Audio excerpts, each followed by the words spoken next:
कुछ देर बाद राजा की नींद टूटी। शायद गांव का बिस्तर महल जितना मुलायम नहीं था। उन्होंने करवट बदली तो उन्हें एहसास हुआ कि उनकी पत्नी बगल में है।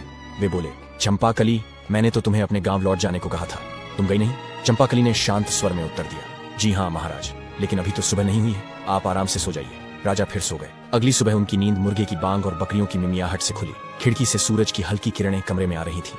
राजा चौंक कर उठे और बोले, चंपाकली, मैं कहाँ पर हूँ? मैं यहाँ कैसे आया? राजा के मन में और भी बहुत सवाल दौड़ने लगे। चंपाकली मुस्कुराई और शांत स्वर में बोली, महाराज, आपने ही ने तो कहा था कि महल से जो वस्तुएं मुझे प्रिय हों उन्हें साथ ले जा सकती हूँ, और महल में मेरी सबसे प्यारी चीज आप ही है, इसीलिए मैं आपको अपने साथ यहाँ ले आई। अब मैं आपके साथ यहीं रहूंगी। राजा को अब सब समझ में आ गया। राजा जोर से हंसे और बोले, चंपाकली, एक बार फिर मैं तुम्हारी बुद्धि के आगे हार गया। इतना कहकर उन्होंने उसे गले से भर लिया। इसके बाद वे चंपाकली को लेकर महल लौटे। अब वे न केवल उसे अपनी पत्नी के रूप में मानते थे, बल्कि दरबार में भी उसकी सलाह लेने लगे। चंपाकली हर दिन राजा के साथ राजकाज में सम्मिलित होती और उसकी चतुराई से राज्य में न्याय और सुख शांति बनी रही। तो दोस्तों, यह कहानी हमें यह सिखाती है कि यदि हमारे भीतर चतुराई, धैर्य और आत्मविश्वास हो तो हम जीवन की किसी भी कठिन परिस्थिति का बुद्धिमानी से समाधान निकालकर न केवल उससे उबर सकते हैं, बल्कि सफलता भी प्राप्त कर सकते हैं।